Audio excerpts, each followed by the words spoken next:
ही रहना है कि हम लोग कुछ बेसिक चीज़ों के बारे में जानेंगे। बेसिक चीज़ के बारे में यह जानेंगे कि आप लोगों का जो एक्सरसाइज है उसके हिसाब से हम पढ़ाएंगे। तो उसके हिसाब से पहले हम लोग यह देखेंगे कि त्रिकोणमिति का कुछ मेन अनुपात होते हैं, जो कि अनुपात में मुख्य 6 अनुपात होते हैं। 6 अनुपात में हम लोग यह देखेंगे कि जो पहला होता है हमारा साइन थीटा होता है, और दूसरा हम लोगों का जो होता है वो कास थीटा होता है, तीसरा हम लोगों का जो होता है वो टैन थीटा होता है, और चौथा जो होता है हमारा वो कॉट थीटा होता है, और पांचवा हमारा जो होता है वो सेक थीटा होता है, और छठा जो होता है हमारा कोसेक थीटा होता है। तो याद रहे कि यही जो अनुपात है sine theta, cos theta, tan theta, cot theta, sec theta, cosec theta, यानी यही अनुपात हम लोगों को ध्यान देना है। अगर हम इसी अनुपात को सिर्फ हम कह रहे हैं कि हम आप लोगों को ये बता रहे हैं कि यही सिर्फ इतना ही याद करो, उसके बाद जितने भी फार्मूला हैं हम आप लोगों को निकालना सिखा देंगे। रट के नहीं पढ़ना है, इसको सीखना है। सीखो, क्योंकि सीख लोगे तो हमेशा याद रहेगा। रट के पढ़ोगे तो भूल जाओगे। तो देखो ये sine theta, cos theta, tan theta, cot theta, sec theta, cosec theta, ये जो है हमारे त्रिकोणमिति 6 अनुपात होते हैं। अब 6 अनुपातों में से हम आप लोग को और जो है फार्मूला बताते हैं, जिसमें सबसे पहले ये देखेंगे। जैसे देखो, अब फार्मूला हम कैसे निकालना सिखाएंगे आप लोगों को। जैसे सपोज करो कि ये है, यहाँ से इसको ऐसे मिला दो, और इसके बाद इसको यहाँ से मिला दो, और उसके बाद यहाँ से इसको मिला दो। तो देखो जैसे ये साइन थीटा का जो उल्टा होता है वो होता है 1 कोसेक थीटा। तो हम देखो बताएं कि यही 6 याद करो, इसके बाद निकालना सीख जाओ। जैसे साइन थीटा है तो साइन थीटा का 1 कोसेक थीटा होता है। अब इसे अगर हम साइन थीटा को 1 कोसेक लिख ले रहे हैं तो cosec theta equal to 1 sine theta भी लिख सकते हैं। इसी तरीके से हम कॉस थीटा इक्वल टू लिखेंगे, कॉस थीटा इक्वल टू देखो कॉस थीटा 1 सेक थीटा। तो यानी कहने का मतलब अगर हम cos theta equal to 1 sec theta लिख सक रहे हैं तो सेक थीटा इक्वल टू क्या हो जाएगा, 1 कॉस थीटा हो जाएगा। अब इतना हम सब लोग समझ गए। अब देखो फिर टैन थीटा इक्वल टू हम लोग लिख सकते हैं 1 कॉट थीटा। और अगर हम टैन थीटा 1 कॉट लिख सकते हैं तो कॉट थीटा इक्वल टू क्या लिख सकते हैं, 1 टैन थीटा। ये हमारा देखो ये जितने भी फार्मूला हैं ये त्रिकोणमिति व्युत्क्रम का फार्मूला है, यानी ट्रिग्नोमेट्रिक इनवर्स का फार्मूला है। और ये हमारा ट्रिग्नोमेट्रिक रेशियो है, यानी 6 रेशियो से देखो हम 6 रेशियो ही याद किए। इसके बाद जो है इसी से हम लोग इसका अप्लाई कर करके निकालनी है। यानी साइन थीटा का 1 कोसेक, कोसेक थीटा का 1 साइन, और कास थीटा का 1 सेक, और सेक थीटा का 1 कॉस, टैन थीटा का 1 कॉट, और कॉट थीटा का 1 टैन थीटा। ओके। अब देखो फिर ये, लेकिन हमको इसमें 2 फार्मूला की और बनेंगे, जिसका टैन थीटा और कॉट थीटा। यानी कहने का मतलब जो कि बहुत इंपॉर्टेंट है, इसको आप लोग को ध्यान दिए रहना है। टैन थीटा इक्वल टू क्या होता है, sine theta upon cos theta. Tan theta equal to 1 cos theta. देखो टैन थीटा का equal to 1 sine theta upon cos theta हो गया। तो अगर tan theta equal to sine theta upon cos हो रहा है तो कॉट थीटा इक्वल टू क्या हो जाएगा, देखो टैन का अपोजिट कॉट है, तो कहने का मतलब इसी का उल्टा ये भी पलट जाएगा। यानी कहने का मतलब cos theta upon sine theta. ये भी ध्यान दिए ना। ये देखो बहुत ही इंपॉर्टेंट फार्मूला, और इसका जो है त्रिकोणमिति में बहुत ज़्यादा यूज है, जो कि आप लोगों को जब हम क्वेश्चन कराने लगेंगे तो वहाँ पे आप लोगों को ये दिखाएंगे कि कैसे कैसे इसका यूज है। तो इतना फार्मूला आप लोग देखो, ये याद कर मतलब सिर्फ आप लोग को 6 याद करना है। इसके बाद ये सब चीज़ें अपने आप निकल के आ जा रही हैं। अब इतना हम लोग जान गए त्रिकोणमितीय रेशियो है, और ये त्रिकोणमिति का व्युत्क्रम फार्मूला हो गया। अब इसके बाद जो है हम अगला फार्मूला आप लोग को बता रहे हैं, ट्रायंगल फार्म। यानी ट्रायंगल फार्म में कैसे क्या है इसका रूल, उसको हम लोग जानेंगे।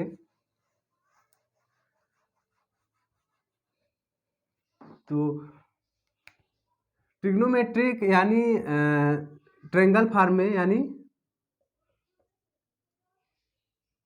ट्रायंगल फॉर्म, यानी कहने का मतलब जो है त्रिकोणमिति रूप में कैसे हम इसका यूज करेंगे। जैसे मान लीजिए कि ये हमारा त्रिकोण ट्रेंगल है, क्या है ये ट्रेंगल है।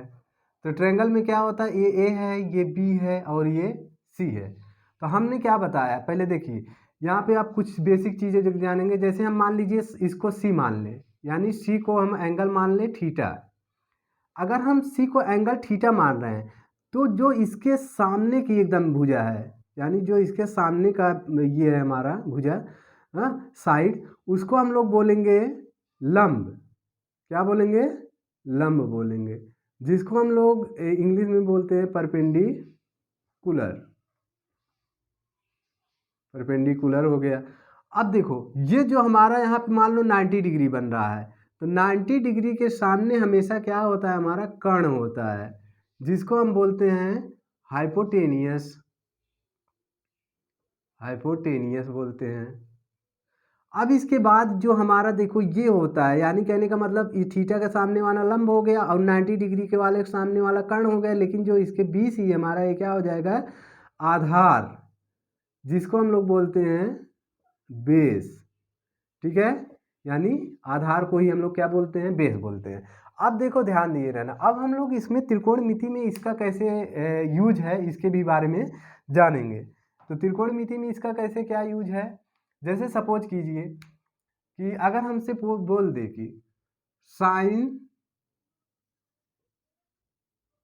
सी, तो साइन सी कहने का मतलब साइन सी का पूछ रहा था, यानी ये एंगल लिया, तो इसके हिसाब से हमारा देखो क्या हो जाएगा साइन सी में, यानी देखो साइन सी में क्या हो जाएगा।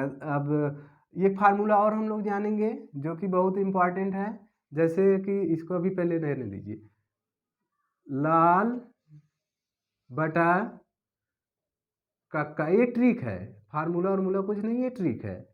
इंग्लिश में इसी को हम लोग बोलते हैं पंडित बद्री प्रसाद बटा हर हर भोले। तो देखो अगर हिंदी में हम लोग को जैसे पढ़ रहे हैं तो इसमें देखो ध्यान दे रहना, ये इसको लिख लो यहाँ पे साइन थीटा, यहाँ पे लिख लो कास थीटा और यहाँ पे लिख लो टैन थीटा। अब देखो साइन का उल्टा हमने क्या बताया, कोसेक होता है, तो यानी आप लिख लो कोसेक थीटा, और यहाँ पे लिख लो कास का क्या बताए हैं, सेक थीटा, तो यहाँ पे सेक थीटा लिख लो। टैन का बोले हैं तो यहाँ पे कॉट थीटा लिख दो, इतना लिख दो। अब याद करने का इसमें कोई वही नहीं है, आराम से निकाल सकते हो। जैसे देखो साइन थीटा है, तो साइन थीटा में क्या करोगे, देखो हम बताएं लंब बटा के कर्ण, तो देखो लंब बटा के यानी ए बी अपान ए सी, यानी देखो साइन थीटा का लंब बटा के कर्ण, रटने की जरूरत नहीं है, लंब बटा के क्या हो जाएगा, कर्ण हो जाएगा। कास थीटा में अगर हमसे बात करेगा तो आधार बटा कर्ण, यानी कास थीटा इक्वल टू क्या हो जाएगा, आधार बटा के कर्ण हो जाएगा। इसी प्रकार से टैन थीटा है, तो टैन थीटा में अगर हम लोग बात करेंगे क्या हो जाएगा, लंब बटा के आधार हो जाएगा। तो ये ऐसे ऐसे हम लोग क्या कर सकते हैं, निकाल सकते हैं। अब देखो इंग्लिश में अगर हम लोग बात करते हैं तो इसको भी देख लो थोड़ा सा, यहाँ पे देखो साइन थीटा है और यहाँ पे क्या है कॉस थीटा है और यहाँ पे क्या है टैन थीटा है, और यहाँ पे देखो साइन का अपोजिट क्या होता है, कोसेक थीटा होता है, और इसका अपोजिट सेक थीटा होता है, और टैन का क्या हो जाता है, कॉट थीटा होता है। अब देखो इसमें साइन थीटा की बात करेगा तो साइन थीटा में क्या होता है, देखो यहाँ पे ये लिखा है, यानी ट्रेंगल में साइन थीटा में हमसे पूछेगा तो परपेंडिकुलर अपान हाइपोटेनियस होगा, तो यानी परपेंडिकुलर अपान हाइपोटेनियस होगा। कास में थीटा में देखो तो कास में क्या हो जाएगा, बेस अपान हाइपोटेनियस। तो देखो ये याद मतलब ये सब ट्रिक है, और इसको अगर हम लोग तरीका से निकालेंगे तो हर एक चीज़ सीख सकते हैं। अब देखो टैन थीटा जैसे है, तो टैन थीटा में हम लोग क्या करेंगे, यानी परपेंडिकुलर अपान बेस, तो परपेंडिकुलर अपान बेस, इतना हम लोग फार्मूला जो है कम से कम जान। अब इसी के बाद अगर कोसेक का निकालेगा तो हाइपोटेनियस अपान बेस, और सेक का पूछेगा तो हाइपोटेनियस कोसेक का पूछेगा तो हाइपोटेनियस अपान परपेंडिकुलर, और सेक का पूछेगा तो हाइपोटेनियस अपान बेस, और कॉट का पूछेगा तो बेस अपान परपेंडिकुलर। तो ये कुछ फार्मूला थे जो कि आपको एक्सरसाइज लगाने से पहले ये सब जानना बहुत ज़रूरी है। अब इसके बाद और कुछ चीज़ जान जाए थोड़ा सा हल्का सा, उसके बाद जो है आप लोगों को क्वेश्चन पे हम लेके चलते हैं।